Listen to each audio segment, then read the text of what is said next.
In this episode, we are looking at a group of security ideas that often show up together because they all answer one basic question: who should be allowed to do what, from where, and under what conditions? For a new technician, these terms can feel like a wall of letters, but the important thing is to hear the purpose behind each one instead of trying to memorize them as disconnected vocabulary. Least privilege, multifactor authentication, MFA, single sign-on, SSO, privileged access management, PAM, mobile device management, MDM, and data loss prevention, DLP, all exist because organizations know that access is one of the biggest paths to both productivity and damage.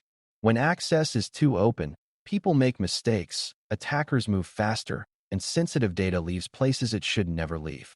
When access is too restrictive, work slows down and support teams spend all day fixing exceptions. The real skill is understanding that these controls are not random rules. They are practical ways to reduce risk while still letting people do their jobs. Before we continue, a quick note.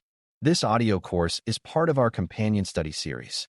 The first book is a detailed study guide that explains the exam and helps you prepare for it with confidence. The second is a Kindle-only ebook with 1,000 flashcards you can use on your mobile device or Kindle for quick review. You can find both at Cyber.Me in the Bare Metal Study Guide series. A good place to start is with identity and access control as a broad idea. Identity is about proving who someone or something is, and access control is about deciding what that person or thing can reach once that identity is known. A technician may not design the whole system, but they often support account issues, permission problems, policy changes, device enrollment, and login complaints. So they need to understand what the controls are trying to achieve. In a healthy environment, the goal is not to trust everyone equally and hope for the best. The goal is to make trust specific, limited, and reviewable. That means a person in accounting should not automatically have the same rights as a system administrator. A phone should not automatically be treated like a secure desktop, and a login from an approved office should not be judged exactly the same way as a login from an unknown network at an unusual time. Identity and access control works best when it assumes context matters and that a single password should never be the whole story. Least privilege is the idea that a user, application, or device should have only the access needed to perform its legitimate task, and no more than that. This sounds simple, but it changes everything about how a secure environment operates. Many security failures become much worse because someone had more permission than they needed, which gave malware more room to spread or gave a careless user the power to alter or expose information that should have been protected. If a front desk employee can read payroll files, install any software, disable protections, and access shared administrative tools, then a simple mistake becomes a much larger problem. Least privilege reduces that blast radius. It does not assume people are bad, and it does not mean an organization distrusts its staff. It means the organization understands that accidents, phishing, stolen credentials, and software misuse happen, so access should be limited to the narrowest level that still supports the job. That way, when something goes wrong, the damage has less space to travel. One common misconception is that least privilege only matters for administrators, but in reality it applies to almost everyone and almost everything.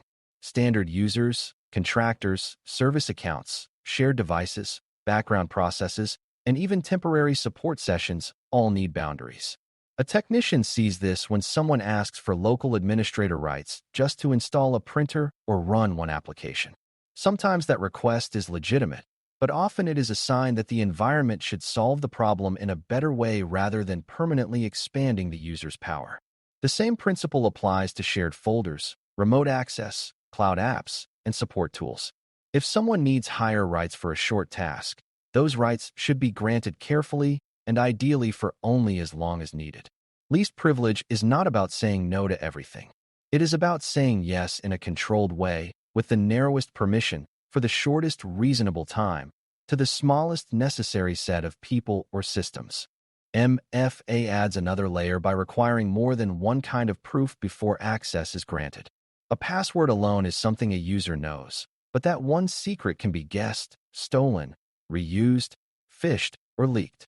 When a second factor is added, such as a code from an approved device, a prompt that must be confirmed, or a biometric factor like a fingerprint, an attacker now has a harder job because they need more than just the password.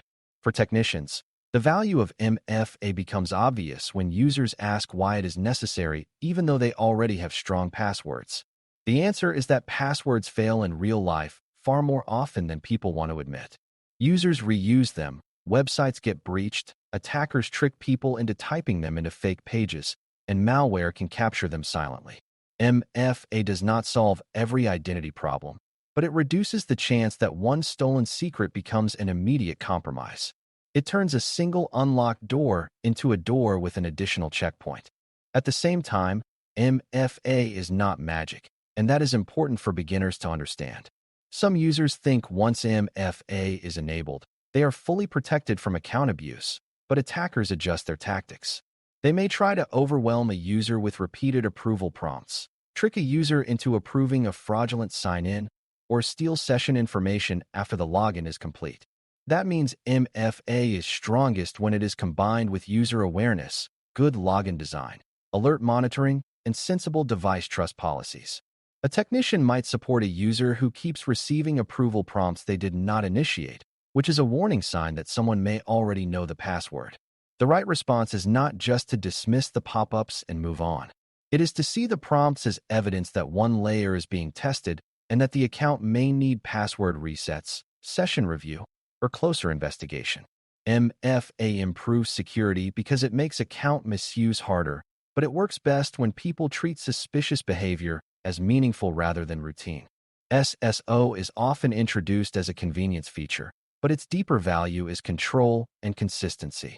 Instead of having separate usernames and passwords scattered across many systems, SSO allows a user to authenticate once through a trusted identity process and then access approved applications without signing in over and over again. That makes the experience smoother for users, but it also helps organizations centralize how authentication is handled. A technician benefits because account changes, access removals, password resets, and policy updates become easier to manage when identity flows through a coordinated system rather than a pile of unrelated logins. It also reduces the temptation for users to create weak habits, such as reusing simple passwords across many services or writing them down because there are too many to remember. SSO is not just about ease. It is about reducing friction in a way that can actually support better security. Because when people have fewer separate credentials to juggle, the organization has a better chance of enforcing strong and consistent identity practices. Still, SSO creates an important trade-off that students should understand. If one identity becomes the main path to many services, then protecting that identity becomes even more critical.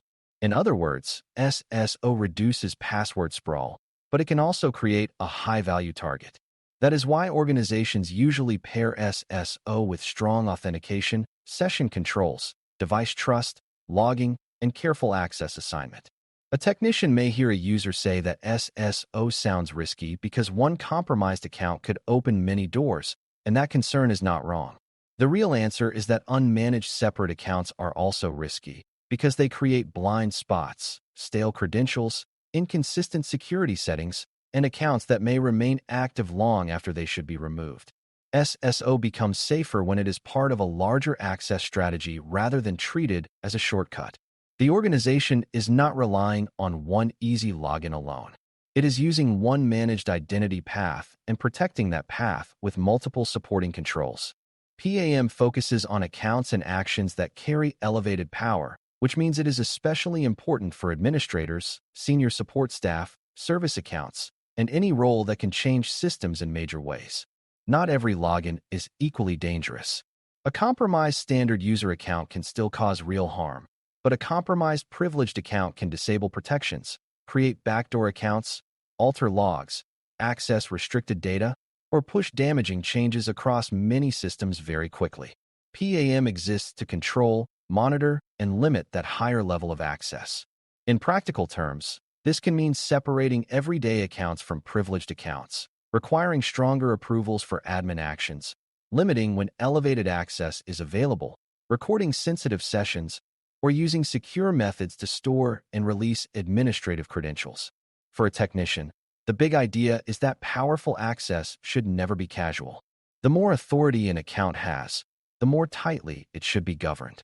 PAM recognizes that some work requires elevated rights, but it insists those rights must be handled with more discipline than ordinary user access. A beginner might assume PAM is just least privilege with a fancier label, but there is a useful distinction. Least privilege is the broad principle that everyone should have only the access they need. PAM is a focused set of controls around the most powerful access in the environment. Think of it this way. Least privilege shapes the general design of access, while PAM pays special attention to the accounts that can do the most damage.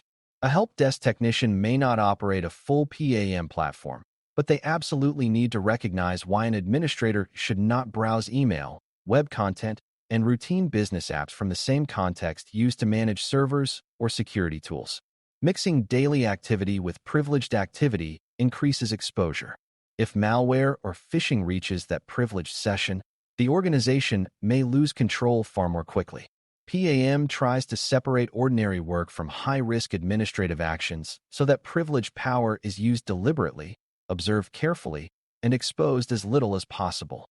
MDM enters the picture because access is no longer limited to office desktops on controlled networks. Phones, tablets, and portable devices regularly connect to email, files, collaboration tools, and internal applications, which means the organization needs some way to enforce security expectations on devices that move around constantly. MDM helps manage that reality by applying rules to mobile devices, checking compliance, and allowing support teams to enforce settings such as encryption, screen locks, approved app behavior, patch levels, and remote wipe capability. The reason this matters is simple. Mobility increases both convenience and risk. A lost laptop or phone can become a data exposure event. An out-of-date mobile device may connect to business systems while lacking current protection. A personal device used for work may blur the boundary between private activity and organizational control. MDM gives the organization a way to reduce those risks without pretending mobile devices can be secured through trust alone. It acknowledges that mobile access needs management, not just good intentions. DLP is about preventing sensitive data from leaving approved boundaries in unsafe or unauthorized ways. That can include email, cloud uploads, removable media, printing, copy and paste activity, screenshots, or other forms of transfer depending on the environment. The deeper purpose of DLP is not simply to block everything. It is to recognize that data has value, that some data is more sensitive than other data, and that users do not always realize when they are moving protected information into the wrong place. A technician may support a user who wonders why an email attachment was blocked or why a file could not be copied to a personal drive. The answer is that the organization is trying to keep controlled information, customer records, financial data, intellectual property, or regulated material from being exposed accidentally or intentionally. DLP is especially important because many modern security events are not dramatic break-ins. They are quiet losses of sensitive data through ordinary workflows that were never meant to carry that level of risk. When you step back, a pattern starts to appear. Least privilege limits baseline access. MFA strengthens identity checks. SSO centralizes authentication flow. PAM protects powerful accounts. MDM governs mobile devices that touch business data. DLP helps stop sensitive information from leaving safe channels. None of these controls does the whole job by itself, and that is the exact point students need to understand. Security layers exist because real environments are messy. Users forget things, devices get lost, credentials are stolen, attackers adapt, and business needs keep changing. If an organization relied only on passwords, then stolen credentials would be enough. If it relied only on MFA, then authorized users could still have excessive permissions. If it relied only on least privilege, then lost phones and unsafe data transfers could still create major incidents. Layering works because each control covers weaknesses that another control does not fully solve. A helpful way to think about this is to imagine a normal employee who signs into a company laptop, opens cloud applications, receives email on a phone, and occasionally needs support from the help desk. Least privilege keeps that employee from having more system power than necessary. MFA makes it harder for a stolen password to become a full account takeover. SSO allows access to approved applications through a more centralized and manageable sign-in process. If that employee later changes roles or leaves the company, access can be adjusted more consistently because identity is centrally tied to services. Meanwhile, if an administrator needs to work on that employee's system, PAM helps control the high-risk support actions behind the scenes. If the employee's phone is used for work, MDM helps ensure it meets security expectations. If the employee tries to send a sensitive file to an unsafe destination, DLP may detect and block it. Each control sees a different part of the same operational story. For new technicians, one of the most important lessons is that these controls are not there to make work annoying. They are there because support teams are often dealing with the gap between human behavior and secure behavior. Users choose convenience, reuse habits, skip updates, approve prompts too quickly, and move data into places that feel useful in the moment. Organizations respond by creating guardrails that reduce the chance that one poor decision turns into a larger incident. A technician who understands the purpose of these controls is much more effective than one who only memorizes names. When a user is frustrated by an access denial, device enrollment requirement, blocked attachment, or extra login step, the technician should be able to explain the reason in plain language. That explanation builds trust. It helps the user see the control not as random bureaucracy, but as a practical measure that protects accounts, devices, data, and the wider organization from preventable damage.